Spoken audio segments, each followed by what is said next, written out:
Hi everyone, this is audap. Let's continue our game of Raging Loop on Nintendo Switch.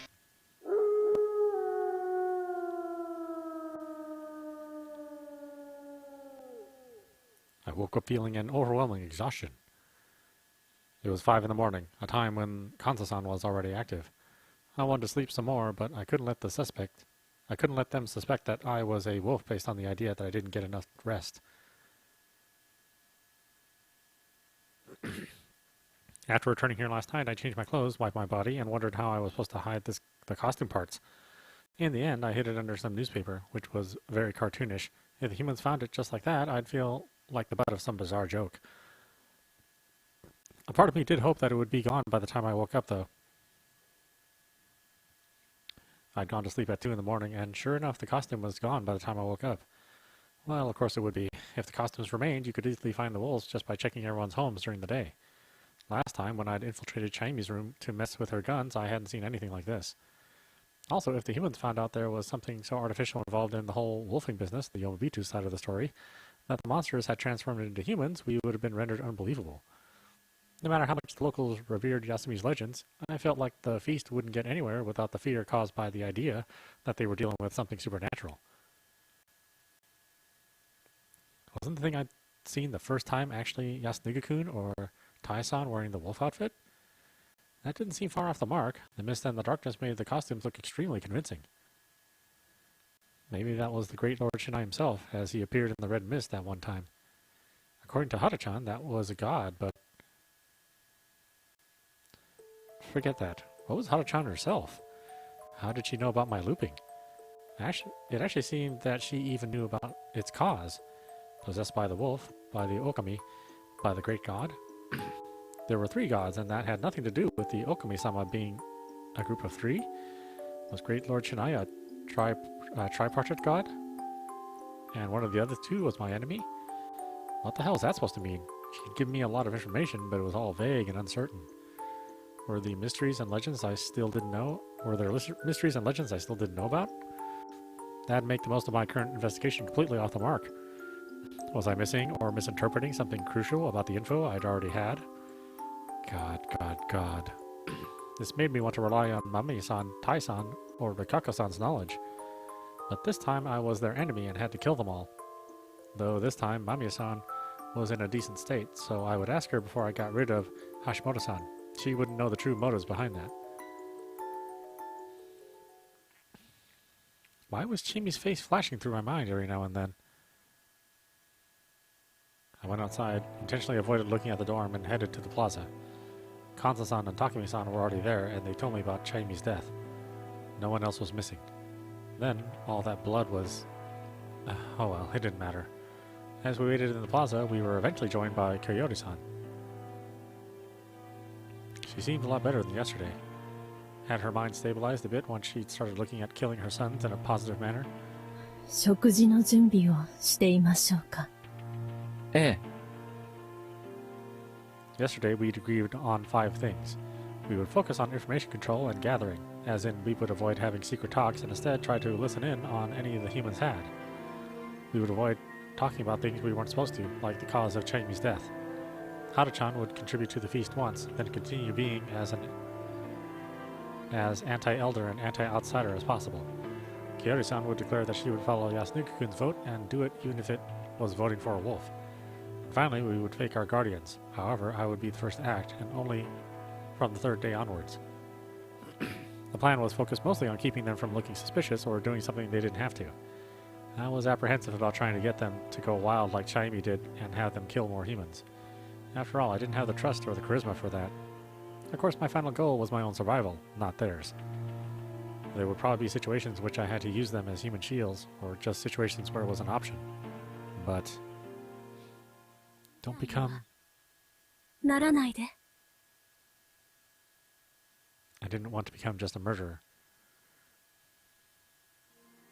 A situation where I, not Hara-chan or Kyoyori-san, was the one suspected was the best path to lead us to victory. Also, as an outsider, I had to gain their trust and make them certain I wouldn't betray them at this feast. And on top of all that, I would survive. There had been many unexplained deaths during his turn, but there was no denial that he'd survived as a wolf. I thought about these deaths, especially Yoshikun's and Mochi's, many times so far, but I couldn't really believe that Yasunuki-kun was the one who organized them. He didn't get rid of his allies, and he stood up against Tai-san, even if not as blatantly as she had when she was human. Personally, I thought that was the right way to handle it. I had to prepare for anything while trying to make sure that all the wolves survived.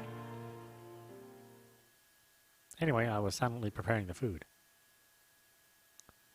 By the time it was 7, everyone besides Chaimi had gathered in the dining hall.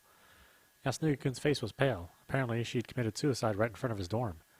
Seeing that right after waking up certainly wasn't my idea of a good time, especially when it was the girl you liked and respected. Mochi didn't seem too fazed by her death. He was too busy helping Yasunuki-kun cope with it. As for Haru-chan... 兄ちゃん、無理しないで。この椅子座って。座布団は？毛布とかいる？いや、いいよ。大丈夫。もっち、元気の出る薬草とかないかな？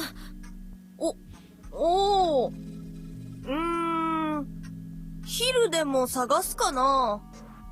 昼？嫌よ、そんな気持ち悪い。She was overdoing it. Wouldn't she appear unnatural? Wasn't she supposed to act even more shocked than Yasunuki-kun? Feeling uncomfortable at this, I continued preparing the food when Takumi-san spoke up. もうみんな知ってるだろうが、昨日死人が出た。寄生してた千恵美が死んだ。There was some silent noise. Kiari-san muttered Chaimi's name while I created a gloomy expression. 言った通りだったな。そうか。俺はどうも奇妙だと思ってる。あんな殺し方、人にできますかね。まるで獣のような。Dumbass. どうかされたんです堀部さん。いえ、この辺で人を襲うのはイノシシかツキノワグマだけですけど、まさかそんなのまで。いや、そういうんじゃねえ。おやっさん、何か心当たりあるか？ねえ。That was the end of the exchange. Had she masked her blunder well? Making the wolves say things that only they could know was a good way for the humans to find them out. Mochi had fallen for it last time, and there was no guarantee I wouldn't slip up while I talked. I had to make sure I didn't fall for the same situation as she did. But beasts? Badgers? Was her body attacked by the bringers of corruption afterwards? 一応、写真は撮ったのですけどね。繰り返すが、外に出るとき消せよ、おっさん。ええ、それが必要なら。とりあえず必要があればどうぞ。ただ、繊細な方はおすすめしませんよ。食事前だし。絶対やめた方がいいです。You could tell by her expression that she'd seen it. She looked like she wouldn't touch the food the whole day. Whether we looked or not didn't affect our chances of being found out, so I just raised my hand. わしも He and I were the only ones who looked at it. The others surely believed looking at it would do no good. I took a look at the back monitor of Hashimoto's camera, an expensive digital eye model from just last year. Yeah, it was completely different from what I'd seen. It was actually pretty close to the results of the corruption I'd seen in the previous feasts. It was a mountain of chewed and torn up meat and bones. It made me nauseous, or at least I acted like it did. I was used to it at this point. ひどいな。どうぞ。おーおーおーこりゃ狼じゃないの。 He'd actually said something other than the wolf is coming, and even asked something. In response, Kansa-san just grunted, clearly displeased. He wanted to use this as evidence to hang the wolves in the feast, but there were some problems. One of them was that Chaimi seemed to have died to the corruption. It didn't make sense. じいちゃんは汚れを受けてしもうた。はい。これは物意味の金を破られたのでしょう。でも、知恵姉がそれを知らないわけないでしょ。知恵姉もお話は怖がってたんだから。はい。どうしてこんなことに。僕に用があったのかな。だから僕の部屋の前に。思い当たる件は？何も。なんなら避けられてると思ってたし。What? Was the idea that she'd committed suicide about to be glossed over? Was it because they didn't find the gun? That would be... Lying right now would be dangerous. とにかく予想もしてねえことだ。飯食ったら片付けて、その後どうするか相談しねえと。待ってください。私専門家じゃありませんけど、現場保存ってものがあるんじゃ。片付けないと不都合があるのですか？俺らの感覚じゃな。犯人探しより今そこに転がってる死体を片付ける方がずっと大事なんだよ。なるほど。橋本さん。言う通りにしよう。ああ、室さんと牧島さんがその片付けをなさるんですか？ん？ああ。じゃあ僕と Q ちゃんで食堂周辺を見回っていましょう。皆さんは食堂からあまり遠くに出ないようにする。その方がよくありませんか？おやっさん、どう思う？でけえの猿だったな、お前。ええ。見回りは任せる。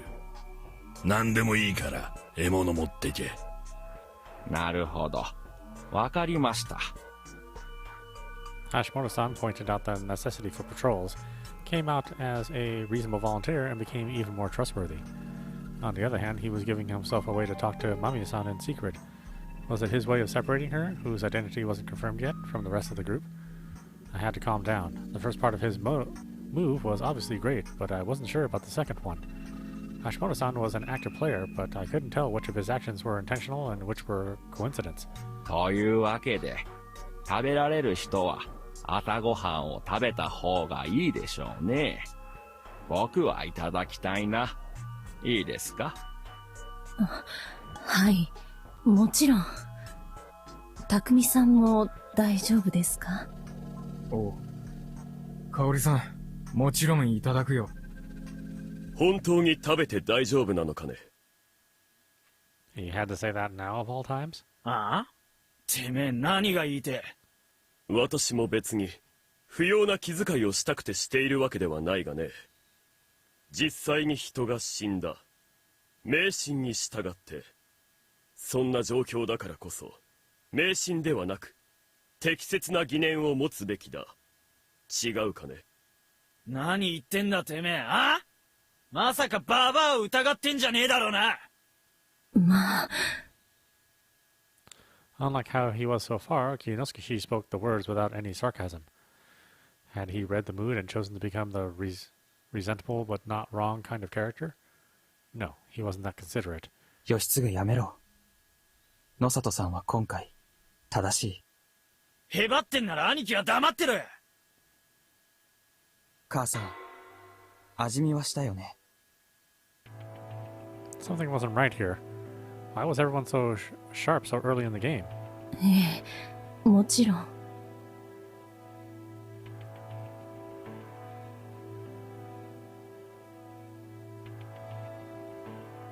Good. Kiyori-san understood what they meant. でも、もう一度いただいた方が良さそうね。Nice. Good job. いえ、僕がいただきます。This was my time. Everyone wanted to suspect me over anyone else, so I had to eat before they did. That was the only way to make them understand that I didn't add any poison to the food. Unfortunately for them, we weren't pulling anything like that this time. I tasted the food, then gave everyone a show of me re-washing the dishes, making them finally agree that the food was safe. We then had breakfast. Mami-san and Yasunuga refused, while Hara-chan ate quite a lot, actually, and then Takumi-san and Kanza-san left the dining hall. それじゃあ、僕はこの周りをぐるぐる回って、警戒しておきますね。危険な獣がいるかもしれないから、ここを離れない方がいいけど、閉じこもってばかりも体に毒だ。声の届く範囲で自由時間にしましょう。私も行くんですよね。他に誰か行くかい？うん。じゃあ、僕らだけで行こう。I didn't understand what his final words meant. What if accepting the offer was the right choice? 片付けましょうか。ええ。This was my job, so this was the right thing for me to do, right? By the time we finished cleaning up, only 5 people were left in the dining hall. ナムしない大権現。ナムしない大権現。メイコ、髪が跳ねています。おいで。ついてあげますから。いや、いらない。うっせえ。Tai-san was in her praying mode. Nakako-san was busy caring for Maiko, who seemed in a foul mood. Kinosuke seemed to want to call out to her, while Yoshi-kun just seemed pissed. The journos were outside, while Takumi-san, who'd returned for a moment, had left once again. おやっさん、外の方を見て回るってよ。宴は昼過ぎにしようってことだが、なんかあるか？ Just like yesterday, no one argued. People needed reasons to not follow a already established process. Yasumizu-kun was the one who'd put that out, but... わかったよ、匠に。He looked really drained. ちっと話すか、ヤス。え？春、近持ち。ちょっとヤス借りるぞ。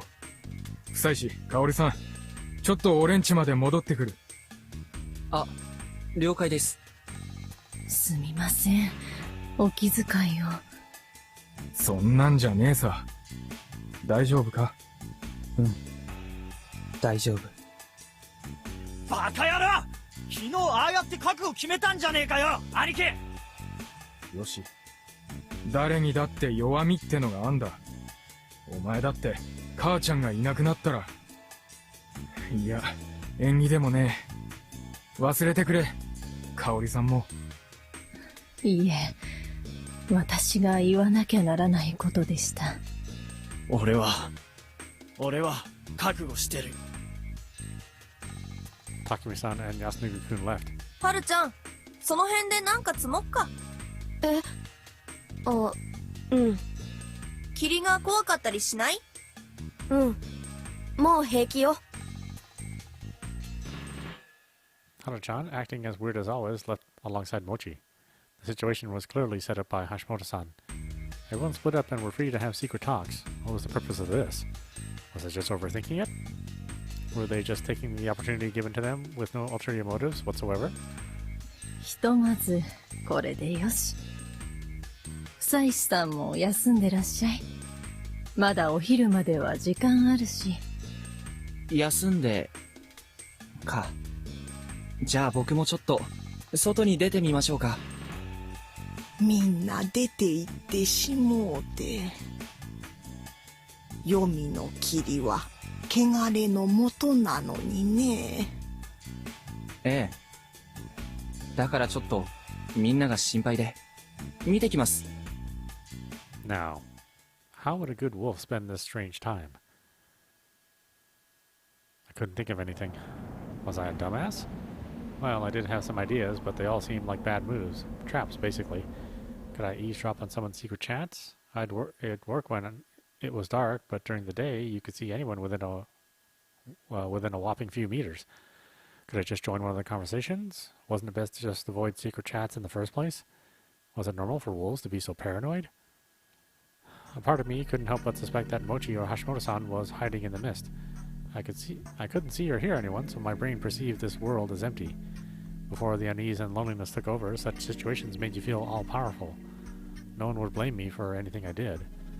I could lay down in the road, go commando, shout out that I was a wolf, but all of that was just an illusion. Was this also some sort of trap to get a wolf to do something stupid?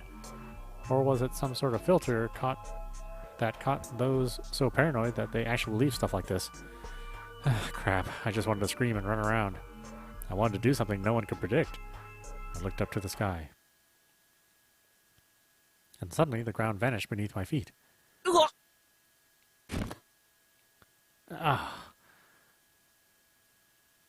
Basically, I'd walked over a small cliff. Since I was unstable and fell feet first, I ended up hitting my legs, ass, back, and head on the ground below. Even if there was no fees, someone could actually die in the mist by accident, and I now knew that better than ever. As I tried to get up, I felt an intense pain in my leg. This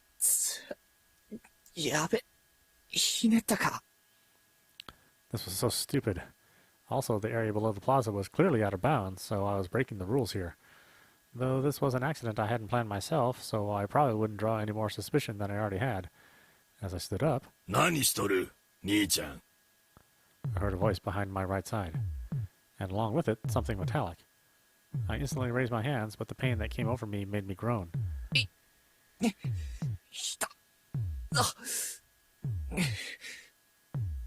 I nearly fell to my knees out of pain, but I was afraid that he wouldn't tolerate any sudden movements, so I just slightly bent my body. 落ちたかはい。ひねったかはい。すみません。どうしよう。Another metallic sound, followed by a few different ones. I had no idea what they meant, so I just became more tense. 弾抜いた。安心せ。I slowly turned to the right. Kanto-san now had his gun over his shoulder, not ready to fire. That let me finally relax, but my leg still hurt. I might have sprained it. 歩けんか少し休めば。左かええ。どれ To my surprise, he rested the gun in a more comfortable position, then came up to me, crouched, and lent me his shoulder. He seemed much shorter than me, but that was probably an illusion caused by his posture. We were probably about equal in height. Also, his body was a whole lot more solid than mine. Every part touching me seemed to be covered in hard muscle. I wasn't too fond of the idea of being punched by this beast. Now that I think about it, all the wolves so far were physical weaklings. They even needed guns to make it through a direct confrontation during the day. すみません。迷惑を。慣れてねえなら、おとなしくしとれ。はい。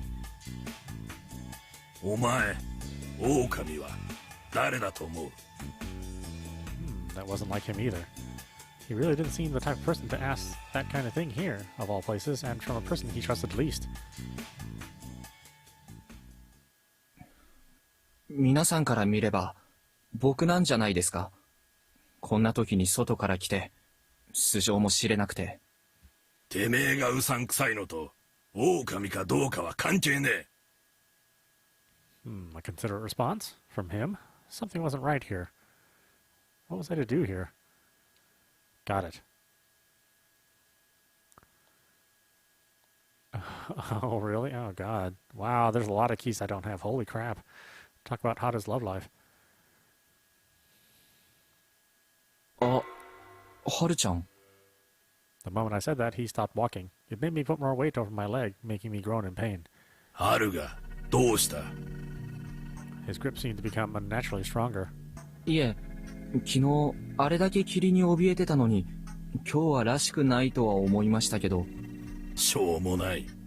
そうなんです。女言うもんは、男と子のためならこだわりを捨てる。For a moment, that sounded like sexism, but then I realized it could be interpreted as criticism of men, who often clung to their bias no matter what. That aside, analyzing his words made it clear that Haru-chan's change was because of a man. ああ、安永くんですか。ハルちゃんは安永くんが好きなんでしょうか。皆、そう言うとる。Everyone, huh? That was the countryside for you. Love stories had nowhere to hide. Poor Haru-chan. でも安永くんは、ちえみちゃんが死んでショックなようでした。若いもんのすいたキロータは面倒なもんよ。いつの時代も変わらん。We resumed walking. Basically, he was wary of any suspicion directed to his granddaughter because of some worthless, childish soap opera stuff. I could totally understand. The truth was that she was actually a wolf, and she was acting like that because she was overdoing the plan I'd set up, so the suspicions were completely right. In other words, those suspicions could fade even quicker if someone presented an even simpler story as an alternative. 実は僕もちえみちゃんのことが少し好きになり始めてたんです。霧が出る前ですけど、彼女に今、お相手はいるのかって聞いたんですけど、どうやら、いると。で、当然外の町の方にいるのかと聞いたら、そこは濁されて。ただ、どうやら、相手に二股をかけられてるから別れようかな、とか言ってまして。What a sudden change. 本当か。He gripped my arm really hard, and I, grimacing at the pain in my leg, looked straight to his wrinkly face. おい。聞いたかどうかなら本当です。ただ、彼女が本当のことを言っていたかは知りませんよ。それに、彼のこととはわかりません。違うかもだし。After looking at nothing in particular, he turned away from me. 安永君は、いい子だと思いますよ。He didn't give any sort of response. All right. I'd just sown the seeds of malice. Once I returned to the dining hall, Tai-san took a look at my injury. じゃから外に出ん方がええって言うたのに。バカね。すみません。本当に危ないですね。もう、ずっとおとなしくしておきます。それがええわよ。Tai-san brought a hand towel from the counter and skillfully bandaged my leg. She'd even put some weird leaves on my skin. Apparently they helped with sprains like this. She even took a wet towel in a plastic bag and applied it to the wound. It was a substitute for ice, and it worked better than you'd think. Despite this being a medical matter, Kinosuke refused to get involved. Orthopedics weren't his specialty, apparently. The empty pride he displayed when saying that actually calmed me down a bit. It was very like him. お怪我は胸が痛みますが、大事がなくて何よりでした。すみません。ご心配をおかけして。ねえ、ふさゆきさん、骨折？難しい言葉を知ってるね。でもこれは捻挫。前座？ねんざ。でんら？ Was I that bad at talking? 痛いの？うん。すごく痛いよ。天罰ね。Punishment? Did I hear that right? ふさゆきさんに天罰！悪いことしたから。濡れ衣だ。どうしたんです今日。すみません。今日はどうしてか、ずっと、こんな調子で。She really did seem like she was in a bad mood. Had she seen something? I was worried for a moment, but Maiko didn't say anything more. She just continued being sulky. What was her deal? Eventually everyone returned, and this ended up being nothing major. My injury was actually the biggest event. Some were worried, some picked on me, and some scolded me for not being careful. Their reactions were varied, but it didn't look like anyone suspected me because of it. Yasunuki-kun was in a better mood today. When Hara-chan and Mochi brought some foraged goods, he thanked them with a smile. There was a debate of whether we'd actually eat the stuff. Tai-san said something about the corrupt mist. Kinosuke considered the possibility of there being poisoned plants, etc. We chopped it all up, put some sauce on it, and the volunteers, the children, Hashimoto-san, and the industrious food critic Mamiya-san ate up. Nothing happened, of course. Because of my injury, no one wanted to go outside anymore. An hour after lunch, Kanzo-san said it was time, and we began the feast.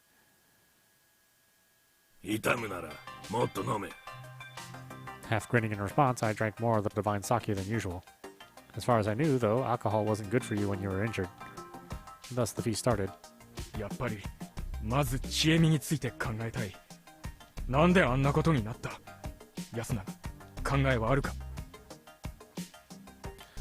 Takumi started out by giving the lead to Yasunuki-kun, who readily accepted it. They'd probably decided on this during their secret talk. He gave several ideas. Chaimi could have accidentally wandered outside on some errand. She also could have not returned home for some reason. And lastly, Chaimi could have been killed by wolves who wanted to make it look like the corruption did it. That was when Takumi-san mentioned that you couldn't stay awake even if you wanted to, and Yoshi couldn't vouch for that. With that, everyone agreed that it was likely that she'd accidentally gone outside. Their talk was similar to the one we'd had when talking about Mamiya-san's death last time. However, unlike this time, it had been given that Mami-san had returned to her room once, so we'd reached the conclusion that she, a person who didn't end up sleeping, was a wolf. The idea that Chaimi didn't return back home to begin with had me forming a certain theory. According to Chaimi, from the first loop, you could be outside until 8 in the evening. Yesterday, I'd woken up at about 10 p.m., meaning that anyone in their rooms between 8 to 10 would go to sleep. Or rather, be forced into sleep. That was when the wolves would be woken up, get in the wolf outfit they were given during the night, and do their deeds. From what I could tell, the humans would stay asleep. That was why they were always killed without putting up a fight. After that, the wolves would return to their homes and be forced to sleep again. Then the wolf outfit would be picked up and they would wake up the following morning. The Feast of the Omi Purge wouldn't work without the sleep function. However, I knew for a fact that people could die just by being outside their rooms. The first time, it happened to Mami-san and Hashimoto-san, who'd wanted to spend the night in their van, while Yoshikun was torn apart because of his own recklessness. Last time, if you excluded Mami-san, a wolf, Yoshikun suggested going outside right after everyone went to bed. The first time, he'd probably gone outside long before everyone was forced to sleep. Basically, if you were in a room at a certain time, you would be forced to go to sleep. That was probably the true meaning behind the shelter taboo. It was just a prerequisite for the main factor in controlling the feast, dreaming, or in other words, sleeping. That was why those who didn't shelter would be eliminated by the bringers of corruption. Looking at it that way, it felt I could see the cunning logical truth behind the great Lord Shinai. Anyway, the main matter right now was Chaimi. I had no idea how she could survive outside until she committed suicide, but I would just assume she did. I also didn't know if she was waiting for the wolves or just happened to encounter us when we went to the dorm. However, it was clear that she'd been outside the whole time. Yasunuki-kun also believed that and said so to everyone. His own idea that it was actually a murder made it look like a rule violation was dismissed because Chaimi's futon wasn't even spread out in her room. That meant she didn't even intend to dream last night. つまりヤッスンは理由はよくわかんないけど、チエネーが死んだのは事故みたいなもんで、狼は誰も殺してないってことを言いたいのかな? After Yasunuki-kun explained his position, Mochi interjected.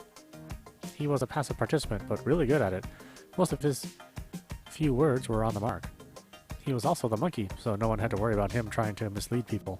つまり、狼はやっぱり殺すのをためらったってわけか。僕はそう思う。That misinterpretation was actually good for us. Though we didn't plan for it, we got rid of a human, and there wouldn't be a hanging today as a retaliation. At least, a part of me hopes so. わしにはそうは思えん。Kansa-san argued against it, of course. どうしてです？狼にとって都合が良すぎる。Sharp. その危惧はわかります。が、そういうためには、チエネーがどうしてああなったかわからないと。逆じゃ。お前が言え、ヤス。え？夜に人が死んどる。普通は狼の仕業じゃ。そうでないなら、はっきりと示さんか。でもあれは汚れだと、タイバーや狼じじいも言ってたじゃないですか。あたしはそう思ったがね。でも、難しいことは。狼が来る。こんなもんで確証になるか。じゃあ、チエネーが布団を敷いてなかったのはどう説明するんですか？大したことじゃねえ。大したことですよ。てめえ、ヤス、ちょっと黙れ。Kansa-san's words were full of irritation, if not anger. It brought a change to everyone's expressions. I was the only one who could see this rationally. After all, I was the one who caused this. I presented him with an unproven personal matter between me and a deceased girl, maliciously giving him several ways to view it. One of them led to the conclusion that Yasunuki-kun was a dirty cheater who played both Chaimi and Hara-chan. I'd led Kansa-san to that convenient idea without putting myself at any risk. I wasn't expecting us to avoid today's lynching to begin with. Thus, I would instead gain their trust by just leading them to the truth. もう一つ、可能性があります。ちえみちゃんが自殺をした可能性です。The idea shocked everyone, but it was actually easy to explain. It was true after all. Someone who commits suicide wouldn't prepare their futon, and since the suicide was enough bloodshed for the night, the wolves didn't kill anyone else. It was an answer that let people combine the idea that the wolves didn't kill, but planned to. ならどうして遺体があんなにひどいことになっていたんですか？あんな自殺方法があるとでも？自殺死体を狼が見つけた後、特に何もせずに放置した。それを山の獣が荒らしたとすればどうかな。そんなもんこの辺りの山にいるか、おやっさん。He wanted to prove that the wolves were out for blood, but his knowledge as a hunter denied the possibility of there being such beasts here. So I helped him out. こんなことを考えたくはないんですが、化け物、ええ、あるいは神とかそういう存在かもしれません。考えてもみてください。汚れを与える存在は実在するんです。初日に犬がいっぱい殺されていた。あれは事実です。あれをやる存在が夜そこら中をうろついてるとすれば、死体を見つけて同じように破壊する可能性はある。それは読み人とかムジナとか本物のよもつ狼とかそういうものかもしれません。汚れをもたらすのは確かにそういうものかもしれません。おお、恐ろしい。久石さん、いたずらに不安を煽らないでくださいよ。いや、そのつもりはないんだ。ただ何か未知の脅威があるのは確かで、化け物じゃなくても注意すべきだし、死体が損壊した理由にだってなり得る。それは注意すべきじゃないか。それはそうですが。待てって、仮にちえみが自殺だったとして、それで狼が殺す気だったかってのもわからねえだろ。それにちえみは自殺するような玉じゃねえと俺は思うぜ。そうだ、ちえねえは自殺なんてしませんよ。まあまあ、皆さん落ち着いてください。So he joined in. How would he handle this? 僕の意見を言ってもいいでしょうか。どうぞ。もちろんだ。うん。僕こんな図体ですが、一時は戦地でカメラマンやってましてね。いくらか悲惨な現場も見たんですが。マジかよ。うん。で、専門家じゃないから何とも言えないんですが、彼女の遺体、頭部だけ妙に散乱してて、壁の上の方まで飛び散ってるみたいなんですよ。その写真も撮ってあります。銃創っぽく見えるんですよね。大口径の銃のチキン弾。Sharp. A few people looked at Kanza-san. It was a fitting reaction considering he had a gun and he grunted in response. ああ、いえ。牧島さんがどうってことじゃないと思いますよ。どういうこと？上に吹き飛ぶ状況って、やっぱり口にくわえて撃ったのかなって。大きな銃ならだいぶやりにくいと思いますが、誰かが殺すなら水平か、あるいは上から下に撃つ方がありそうですから。となるとやはり久石君が言うように自殺なんじゃないかと。彼女って銃を持ってたんです？いや、聞いちゃいねえな。わしも聞いてはいねえが、資料の免状は取ったと言うとった。マジか。それじゃあ散弾銃なら持てたはずだな。地位は筋が良かった。猟やらすなら地位だと思っとった。Kanza-san's tone grew lower as he displayed an unexpectedly high opinion of her. The story that she was being cheated on must have hit it even harder than I thought. Chaimi really did have a place here. She must have gotten a license because she thought so herself. That could only mean the gloomy talk from last time. だってここには私の居場所なんてないもの。 Well, it's just nonsense from a wolf. いや待て、おかしい。それならなぜ銃が残ってねえんだ。ちえみの部屋にも銃弾なんてなかったぞ。 I was curious about why there was no gun, too. But there were no bullets either. Or shells. They were with the rest of her stuff last time. Did they mess up while searching or something? 部屋には鍵はかかってなかったから誰でも入れたわけですよね。そりゃそうだが。一番危惧すべきは狼が銃と弾丸を持ち帰ったということだと思うんです。 That was when Mamiya-san took over.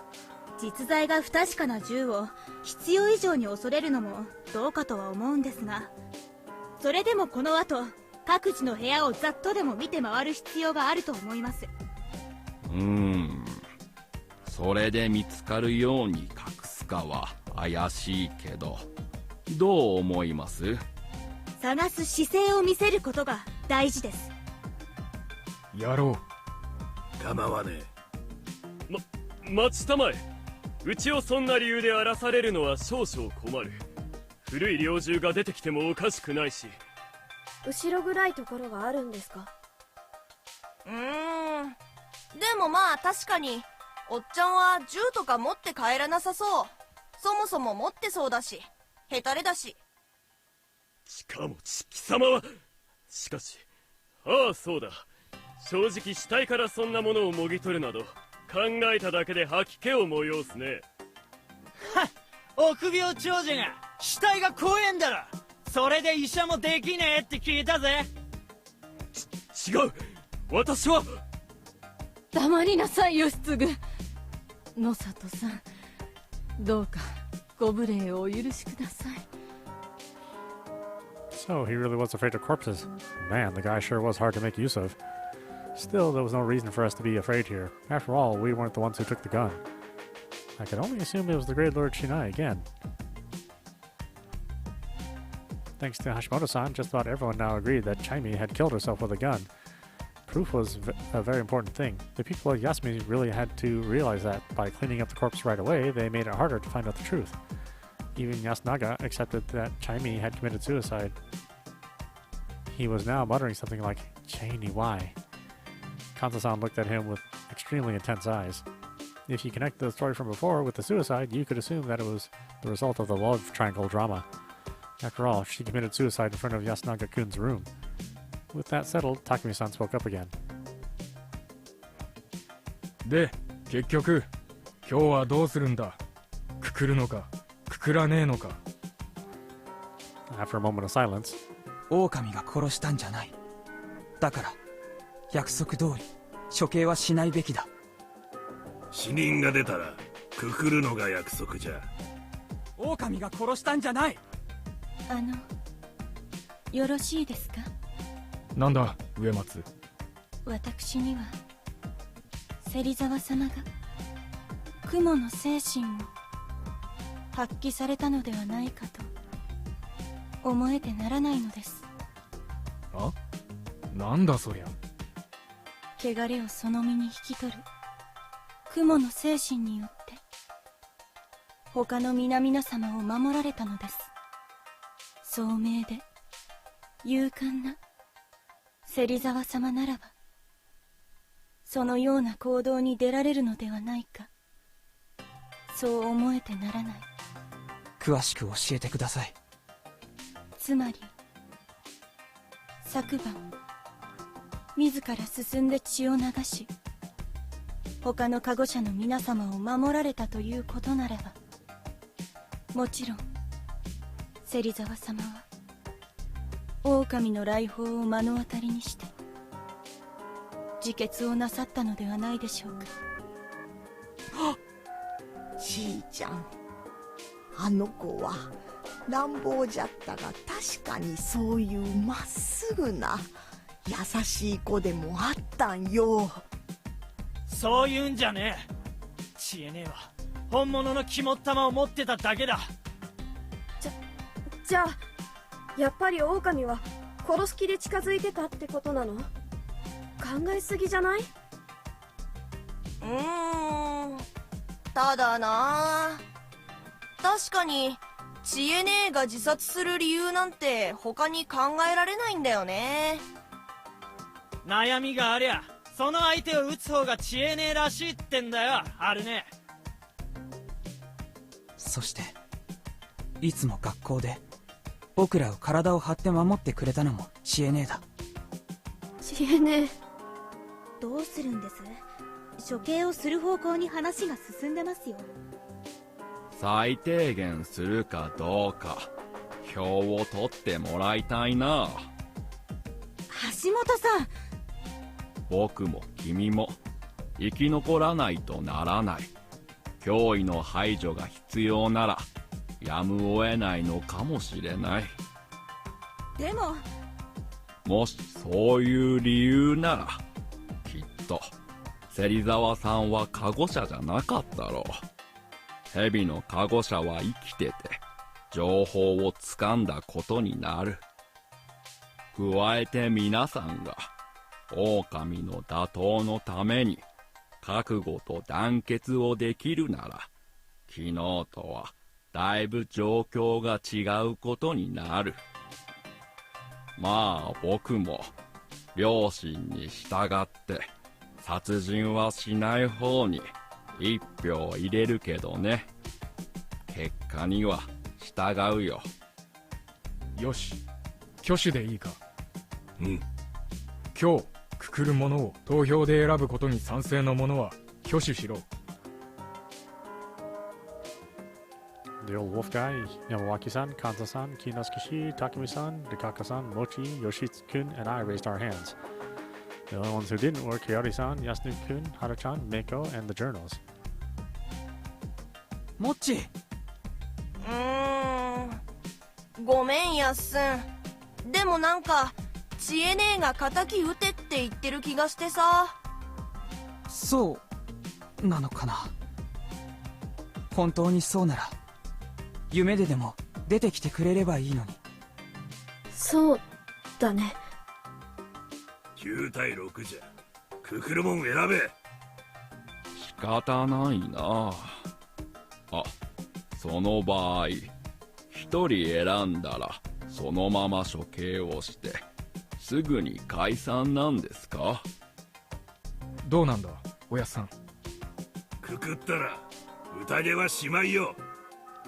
じゃあその前に大事なことを聞いておきたいんですが、さっき言った蛇のことで、もし蛇が今日狼を見つけてるなら名乗り出てもらっていいのではないかと。そうですね。誰をくくるか選べるし、その後雲に守ってもらうこともできる。複数出てきたら嫌ですね。出てくるよ複数。昨日織部安永君が指摘した通り、一人目が名乗り出ればね。Yeah, if the real one came out now, it would have to play the fake. But the real one wouldn't come out just yet. 狼を見つけた蛇はいないか？いねえみてえだぜ。じゃあ昨日調べたのは人だったってわけだ。ふむふむ。ちなみに今日の夜優先的に調べられたいって人はいます？ For a moment, I almost ignored that nonchalant question. But a second later, I almost stopped breathing. This was an attack. I had no idea why I thought that, but this was a deadly attack. What was I supposed to do about it? What was the right choice?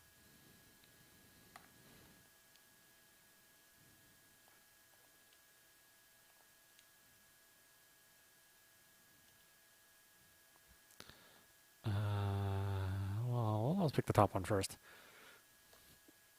I couldn't let myself be investigated before anyone else. Not when I was a wolf. It'd be bad if the snake discovered my identity, and having me become a topic of debate would be even worse. It was possible they wouldn't speak up about finding a wolf, but it didn't seem like silence was an option, given the situation. Not to sound too cocky or anything, but if I were taken down, the rest of the wolves would instantly fall apart. I wasn't supposed to raise my hand, right? After much hesitation, I didn't. On the other hand, 5 others raised their hands. Kanza-san, Kyosuke-shi, Yasunuki-kun, Mamiya-san, and Yoshiki-kun. Shit. When I saw who'd stepped forward, I understood the nature of the trap. I consciously glanced at the other one who'd set this up and found him looking right at me with a smile. Yet another damn blunder on my part. It'd be late, but maybe if I raise my hand now... はい、ここまで。Tachimoto-san had me totally beat. That said, I wasn't sure if everyone would understand the point he was trying to make. But when I consider my current position... そうなっちゃったか。困ったな。Despite his words, Hashimoto-san didn't sound the least bit troubled. 待ってくれ。なぜ困る？そもそも皆さんは、みんな、調べられたいと思っているべきなんです。だって、全会一致で調べられれば、自分が狼でないと、潔白の証明ができるんですから。何か言えば、言葉尻を取られ疑われる。そんな状況で、潔白の証明は、誰だって欲しいもののはずだ。それなら、私も。あたしも調べてもらえんかね。私も、調べてください。ぜひ。それなら俺もだ。僕も。私も。よくわからんが、このブームには乗るっきゃない。ええ、こうなるはずです。ここまで説明すれば、理解できた人は、だいたい手を挙げるでしょう。ね？ The only ones who didn't understand kept their hands down. 皆さん、よろしいですよ。Everyone did as he said. It was unsettling, like Hashimoto-san possessed some technique that controlled everyone. ただ、僕の予想と違っていたことが一つありましてね。最初から聞き手に回るつもりの方ならともかく、話し手に回りたい方は、もっと強く、潔白の証明を求めるはず。実際、野里さんや織部さんの息子さんもすぐに反応した。何か言うたびに疑われてはかなわんからね。俺みてえな奴は、クソババアを疑っただけで怪しまれっからな。そういうね。Incidentally, those two were designated because they were the secondary wave of those who wanted a voice in the feast, but had they realized that yet? Naturally, Yasunagi-kun and Kanza-san were the primary wave, and Mamiya-san would be right up there with them this time. However... しかし、この後どう考えても、たくさん喋るだろうはずの方が、手を挙げなかったのは、どうにも不思議で。俺は蛇のカゴ車だ。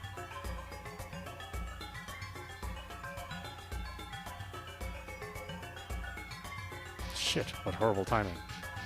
I've been forced to out myself as a snake, and with Takumi-san at that, I just barely managed to avoid falling behind his declaration, but that could hardly be called a silver lining right now. Fusaishi, てめえ！あなたこそ、狼だったのか？ああ、ちょっと落ち着いて。しまったな。蛇がもう出てきちゃうなんて。ちょっと待ってください。何ですかこの状況は。俺が手を挙げなかったのは自分で自分を調べる発想が出なかったからだよ。僕は蛇だから蛇に調べてもらいたいと表明すること自体微妙に嘘になるのを気にしていたんです。少しの嘘も許されない場においてどう振る舞うべきか悩んでしまっただけで。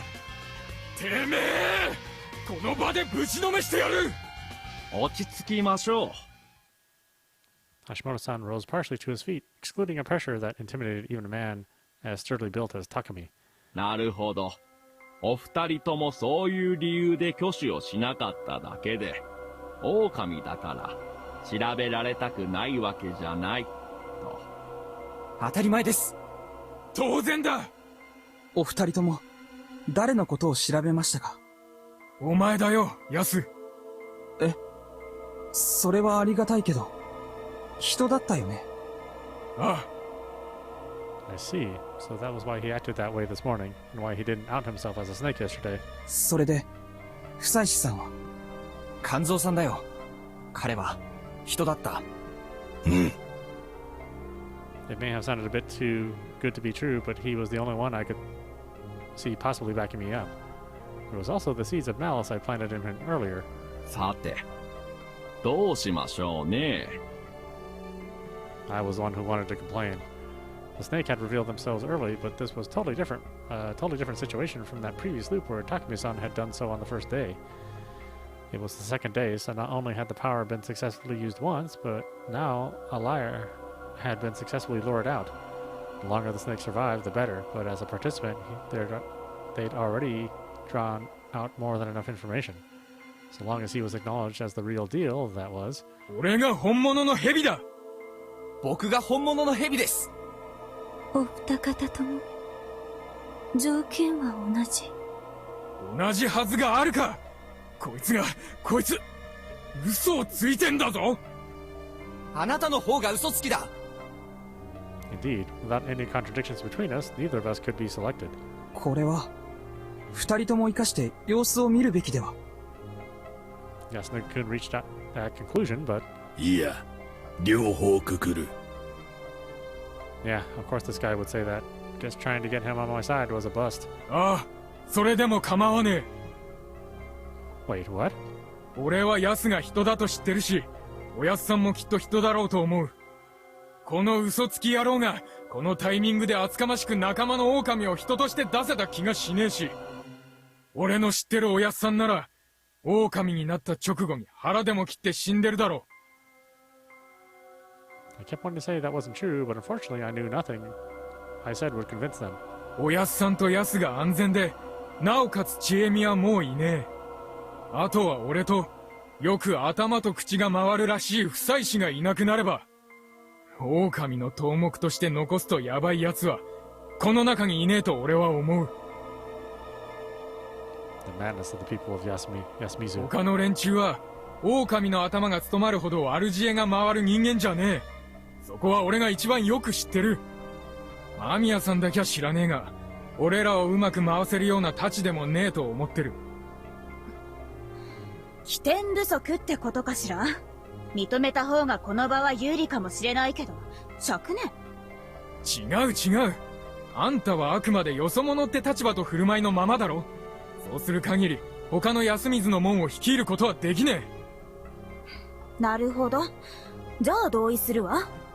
つうわけで、俺をくくるのはいい。だが、夫妻子の方が先だ。そんな話が通ってたまりますか。正しい蛇が生き残って、偽物が死ぬべきなんだ。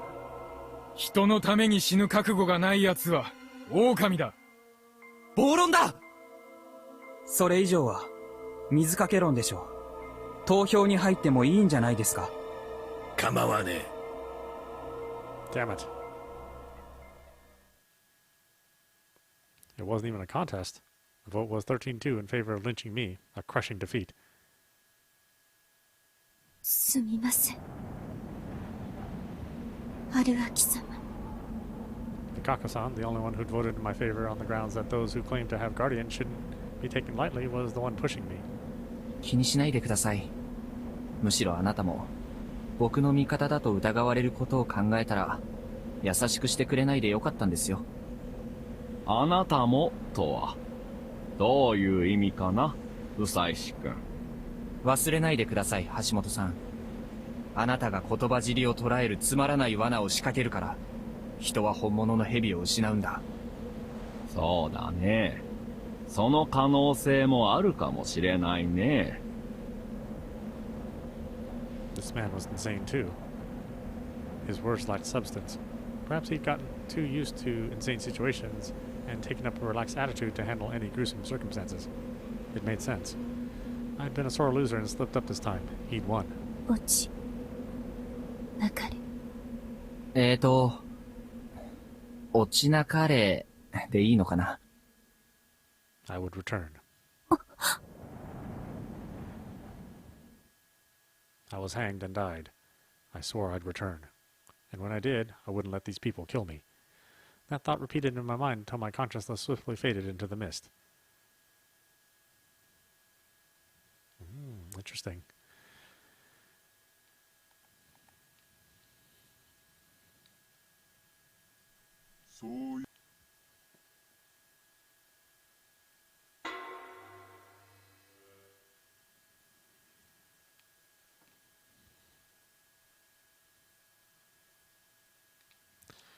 Alright, why don't we stop it there after a little bit of a break. This is audap. You've been watching Raging Loop on Nintendo Switch. Anyway, I hope you enjoyed watching. I will see you at the next stream.